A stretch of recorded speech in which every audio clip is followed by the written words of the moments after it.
ఆరోగ్యాభిలాషులందరికీ నా హృదయపూర్వక నమస్కారములు. జీవన రహస్యాల కార్యక్రమానికి మీ అందరికీ స్వాగతం. ఈరోజు 216వ జీవన రహస్యంగా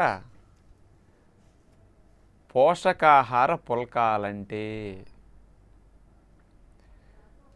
మనందరం పోషణ లేని విధంగా పుల్కాలు చేసి తింటున్నాం. అది మనకు పోషక పదార్థాలని బలాన్ని ఇవ్వలేకపోతున్నాయి. కాబట్టి ఇప్పుడు మరింత మంచిగా చేసుకుంటే బాగుంటుందనే ఈరోజు కార్యక్రమం.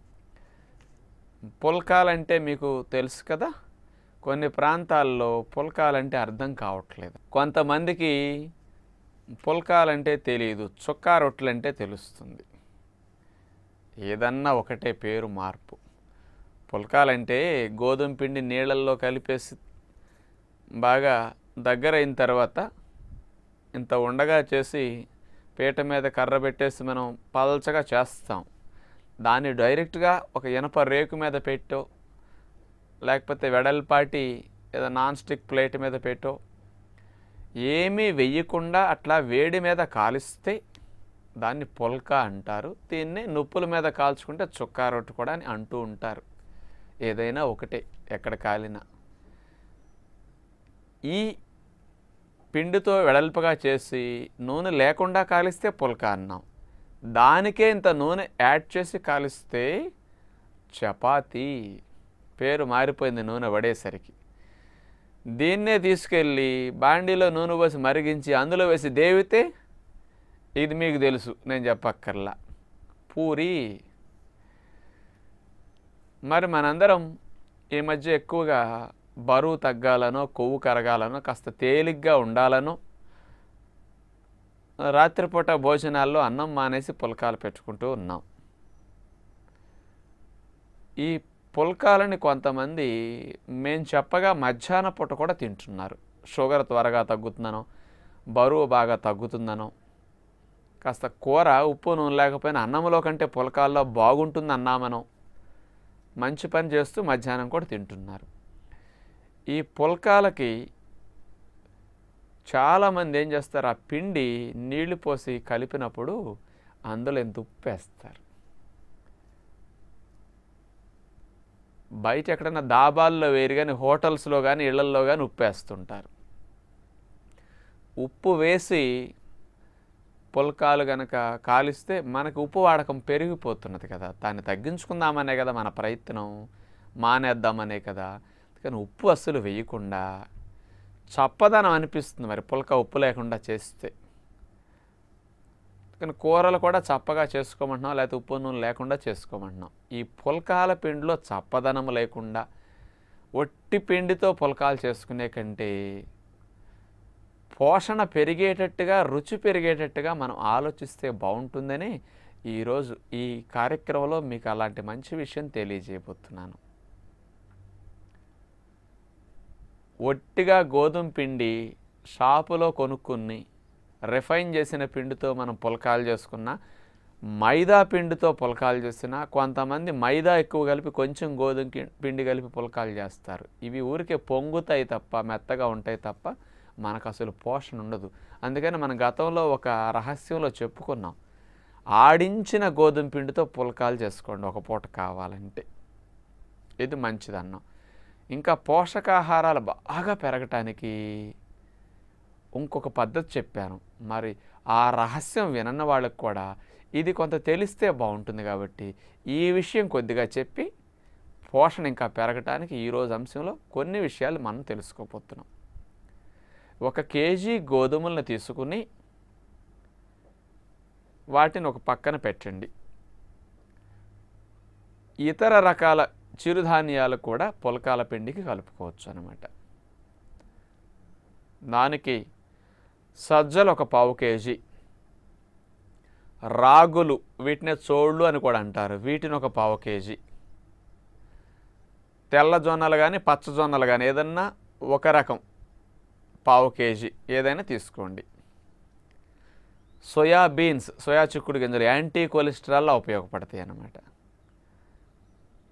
ఇవి 1 కేజీ. ఈ 4 రకాల గింజలు కలిపి కేజీ, గోధుమలు కేజీ, ఈ 2 రకాలు కలిపేస్తే మొత్తం 2 కేజీల గింజలు అవుతాయి. వీటిని ఎండపెట్టేసి మీరే డైరెక్ట్గా పట్టించుకోండి. పట్టుకు వెళ్ళి జల్లించవద్దు పిండిని. అలా ముడి గోధుమ పిండి ఇవన్నీ కలిపింది. గోధుమ పాళ్ళు ఎక్కువ ఉంటే రొట్టె రావటానికి దాని అవసరం అంత ఎక్కువ అనమాట. ఇతరవన్నీ ఇట్లా ఉండాలి. ఈ రేషియోలో బాగుంటుంది.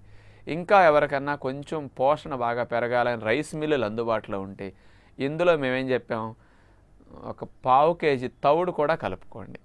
ఒక 200 గ్రాములైనా సరే. చాలా చాలా బి విటమిన్లు, ఐరన్ బాగా వస్తాయి అన్నమాట. ఇప్పుడు అన్ని పిండ్ల కంటే ఎక్కువ పోషణ తవుడులో ఉంటుంది. ఇవన్నీ కలిసి ఎంత ఉంటాయి, ఒక తవుడులో అంత వచ్చేస్తాయి. మీరు ఇట్లా అంటే ఆశ్చర్యపోతారు. ఎందుకంటే అది పైన ఎసెన్స్ కదా. ఇన్ని బియ్యం తినడానికిను ఇంత తవుడు తినడానికి సమానం అన్న పోషణలో. అందుకని ఆ తవుడు కూడా కలిపి రొట్టె చేసుకోండి. ఇక విడిగా తవుడు తినమంటే ఫీల్ అవుతున్నారు కాబట్టి ఇలా వెళ్ళిపోతే మంచిదన్నమాట. ఈ గోధుమ పిండి పులకాలు చేసుకున్న, ఈ రకరకాల చిరుధాన్యాలు కలిపి మిక్స్డ్ పులకాల పిండితోనన్న మనం చేసుకున్న, దీన్ని ఇంకా పిసకటానికి పిండిని మనం నీళ్లు పోసి పిసికేస్తున్నాం. అది వద్దిక. ఏమేమి చేయొచ్చో తెలుసా? ఒకరోజు ఒక 3-4 క్యారెట్లు తీసుకుని ఆ క్యారెట్ మిక్సీలో వేసేసి ఇన్ని నీళ్లు కలిపేసి మెత్తగా మిక్స్ అయిన తర్వాత వడకట్టేసి ఆ పిప్పి తీసేసేయండి. ఆ క్యారెట్ రసాన్ని తీసుకుని ఆ రసముతో పులకాల పిండి కలిపేసుకోండి. మనకి రంగు మారుతాయి, రుచి మారుతుంది, ఉప్పు లేని లోటు లేకుండా మంచి టేస్ట్ బాగుంటుంది. ఎందుకంటే న్యాచురల్ సోడియం క్యారెట్లో చాలా ఉంటుంది కదా. ఇంకొకటి, మనకు విటమిన్ ఏ చాలా ఎక్కువ ఉంటుంది, కెరోటిన్ బాగా ఎక్కువ క్యారెట్లో. అందుకని కళ్ళకు మంచిది. అలా ఒకరోజు అప్పుడప్పుడు ఎంత 5 నిమిషాలు కాస్త మంచి సదుపాయంగా ఉండే మిక్సీలు పెట్టుకుని, కొంచెం ఫిల్టర్లు మనకు తెలుసు కదా, పల్చగా ఫిల్టర్ చేసుకోవడానికి అనుకూలంగా ఉండేవి వాడుకోవచ్చు అన్నమాట.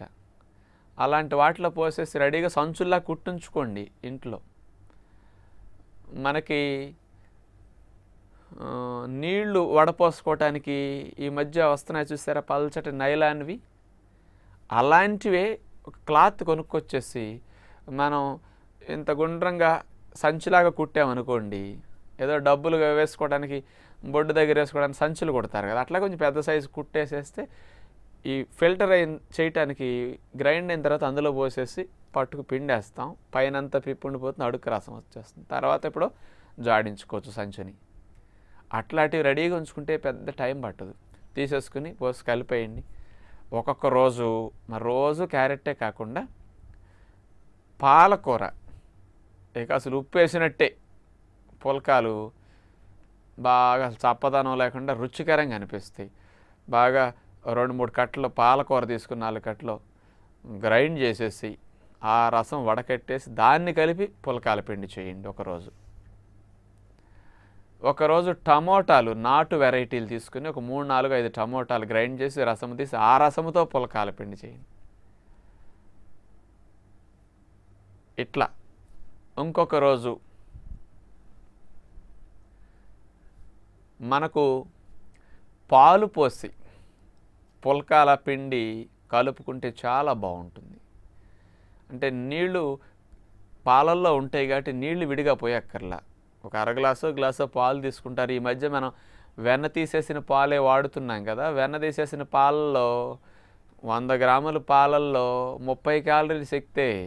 అందుకని ఒక 200 గ్రాముల గ్లాసుడు పాలు తీసుకున్నా వచ్చేది ఒక కాఫీ కప్పు మనకి శక్తి ఎట్లా ఉంటున్నదండి. కొంచెం ఆ పంచదార ఇవన్నీ కలిపేసరికి అంత శక్తి 200 ml పాలల్లో ఉంటుందన్నమాట. పెద్ద బరువు పెరుగుతామని మీరు అనుకోవక్కర్లా. చిక్కటి గేదె పాలు పోస్తే మాత్రం మనకు బాగా శక్తి వస్తుంది, వెయిట్ పెరిగిపోతాం. అందుకని పాలు పోసి ఇంకోసారి పులకాల పిండి పిసకండి. మరొకసారి కొద్దిగా పెరుగు కలిపి, కొద్దిగా పుల్ల పెరుగు, కొంచెం నీళ్లు కలిపి అట్లా చేసుకోండి. ఇట్లా బాగుంటాయి. ఈ రకంగా ఏ పోషకాహార పదార్థాన్ని మనం కలిపినా అంటే డైరెక్ట్ జ్యూసుల రూపంలో ఎక్కువ క్వాంటిటీ వెళ్తున్నది ఇక్కడ మనకి. అందుకని మనకి పోషణ చక్కగా వస్తుంది, రంగు బాగుంటుంది. రోజు రోజుకి రకరకాల రంగుల రొట్టెలు, బోరు కొట్టదన్నమాట. రకరకాల రుచులు, ఒక్కొక్క దానికి ఒక్కొక్క రకమైన టేస్ట్. మళ్ళీ ఇక్కడ షుగర్ పేషెంట్లకి ఎక్కువగా ఇట్లా కూడా చేసుకోవచ్చు. ఇప్పుడు మీరు ఏదో ఒక రసం పోసి మీరు చేసుకుని స్పెషల్గా మెంతికూర ఆకులు గిల్లేసుకుని ఆ ఆకులను కూడా ఇందులో కలిపేసి పుల్కాలు చేసేసేయండి. రోజు అంత మెంతికూర ఎవరైనా వేసుకోవచ్చు. చాలా కలరింగ్ బాగుంటుందన్నమాట. చూడటానికి రొట్టెలు తినేయాలనిపిస్తుంది. ఇక మెంతికూర అంత కనుక ఇందులో వేసి రోజు పిసికేసేయండి. మీకు ఇంకోటి కూడా చేయొచ్చు. తోటకూర లేతగా దొరికిందనుకోండి, అలాంటప్పుడు ఇంత లేత ఆకులు తెచ్చిన వాటిలో కూడా లేత ఆకులు గిల్లేసి చిన్నగా కోసేసి ఈ రసాలు ఏదైనా వేసినా సరే ఈ పిండిలో ఇంత తోటకూర కూడా చిన్నగా కోసేసి కలిపేసి పిసికేసేసేయండి. చాలా బాగుంటుంది. కరివేపాకు కూడా లేతగా ఫ్రెష్గా దొరికినప్పుడు దాన్ని కూడా ఇంత తీసుకుని మిక్సీ వేసి ఆ పేస్ట్ కూడా ఇందులో పడేయండి. మీ పిల్లల కళ్ళు బాగుండాలంటే వాళ్ళు ఏరి పారేస్తారు పాపం. మీరు ఎన్ని ఆకులు వేసినా అవన్నీ దొడ్లోకి వెళ్తాయని ముందే తీసి పడేస్తున్నారు. అందుకని ఇంత కరివేపాకు మిక్సీ చేసి కలిపేస్తే చచ్చినట్టు వెళ్ళిపోతుంది లోపలికి. ఇవన్నీ కొంచెం ప్రత్యేకంగా స్త్రీలు శ్రద్ధ పెడితే బాగుంటుంది. ఇక పుల్కాల పిండిలో అన్ని నువ్వులు మిక్సీ వేసేసుకుని రోజు, లేకపోతే ముందే ద్వారగా వేయించేసి పౌడర్ చేసి పెట్టుకోండి, నువ్వుల పౌడర్. ఆ పౌడర్ ఇంత కలపండి. ముక్కా చెక్కలాగానే మెత్తగా చేయొద్దు. ముక్కా చెక్కలాగా నువ్వులు చేసి దాన్ని ఒక 2 స్పూన్లు ఇందులో కలుపుకోండి. మీరు ఆడించుకునేటప్పుడు ఆ రకరకాల గింజల పిండిలోనైనా గోధుమ పిండిలోనైనా అయిన తర్వాత ఆ పిండిలో దగ్గర 200 గ్రాములు నువ్వుల పౌడర్ కలిపేసేయండి. లేకపోతే ముందే, లేకపోతే రోజైనా కలుపుకోండి. నువ్వుల పౌడర్ కలిపితే పుల్కాలు గొల్లొస్తాయి, మంచి కాల్షియం వస్తుంది. చూడండి, మన ఒట్టిగా పిండి పాలిష్ పట్టింది షాపులో అది కొనుక్కొచ్చి చేసుకు తింటే ఏం వస్తుంది? ఇన్ని చేసుకుంటే చూడండి, మనకు పోషకాహార లోపం వల్ల ఈ సమస్యలు ఎక్కువగా ఉన్నాయి. దీని నుంచి ఖర్చు తక్కువలో రక్షణ కోసం ఇది మంచిదన్నమాట. అందుచేత ఇలాంటి పుల్కాలు మధ్యాహ్నమో సాయంకాలం చేసుకోండి. 2 పూట్ల శ్రమ అనుకుంటే 1 పూట మామూలుగా చేసేసుకోండి. అన్ని రకాల గింజలు కలిపిన మిక్స్డ్ గింజల పిండి అందులో ఏం పోయకుండా ప్లెయిన్గా చేసుకోండి. అచ్చంగా గోధుమ పిండి ఆడించుకున్న దాంతో చేసేటప్పుడు మరొక సమయం ఇట్లా చేసుకోండి. పిల్లలకైనా సరే ఎప్పుడన్నా ఈవినింగ్ టైం పెట్టినా తప్పు లేదు. చపాతీగా చేసి పెట్టేటప్పుడు కూడా ఇట్లా చేసి పెట్టండి, బాగుంటుంది.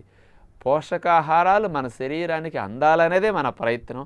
తినేటప్పుడు రుచి, చూడటానికి మంచి కలరింగ్ ఉండటానికి కూడా ఇది బాగుంటుందని ఈ పద్ధతిలో ఆడవారు పుల్కాలు చేసుకోవటానికి ప్రయత్నం చేస్తే కుటుంబం అంతటికీ మేలు జరుగుతుందని ఆశిస్తూ తదుపరి కార్యక్రమంలో 217వ జీవన రహస్యంగా మసాలా దినుసుల్లో రహస్యం మనం తెలుసుకోబోతున్నాం. అందరికీ సెలవు.